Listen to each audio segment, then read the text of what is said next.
শীতের রাতে এক প্লেট গরম গরম বিরিয়ানি আর সাথে ঝাল ঝাল যদি একটা চাটের কম্বিনেশন হয় তাহলে কেমন হয় বলো তো। আর তার সাথে যদি থাকে আবার আগুন তাপানো আর সাথে গল্প আর আড্ডা। সো হ্যালো এভরিওয়ান, কেমন আছো সকলে? আশা করি সবাই সুস্থ আছে এবং ভালো আছো।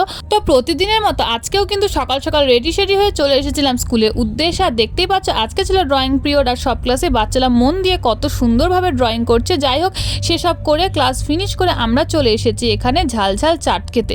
কারণ এই শীতের দিনে রোদে দাঁড়িয়ে একটু ঝাল ঝাল চাট খেতে কারই না ভালো লাগে, আর তার সাথে যদি একটু গল্প থাকে তাহলে তো জমেই যায় ব্যাপারটা। যাই হোক, তারপরে চাট ঠাট খেয়ে গল্প টল্প করে চললাম বাড়ির উদ্দেশ্যে। আর বাড়িতে এসে দেখি মা বানিয়েছে এখানে গুড়ের পায়েস। আর শীতের দিনে গুড়ের পায়েস হবে না সেটা তো হতেই পারে না। আর আমার মতো তোমরাও কি পায়েসের সাথে মুড়ি মিশিয়ে খেতে ভালোবাসো? তাহলে সেটা অবশ্যই কমেন্ট করে দিও।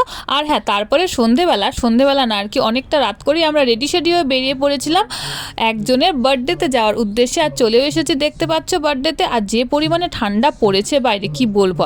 তো দেখতেই পাচ্ছ এখানে বার্থডে গার্ল, মানে আজকে বার্থডে ছিল না, 2-3 দিন আগেই বার্থডে ছিল, আজকে সেলিব্রেশন হয়েছিল। আর এখানে দেখতেই পাচ্ছ আমাদের বোবোকে এই বার্থডে ক্যাপ কত জোর জবরদস্তি করে পরিয়ে দেওয়া হয়েছিল। তারপরে কেক কাটিং হলো, আর কেক কাটিংয়ের পর আমরা এখানে কেক খেয়ে বসে পড়েছি আগুন তাপাতে। আর আগুন তাপানোর পাশাপাশি ছিল কিন্তু গল্প আর অনেক আড্ডা।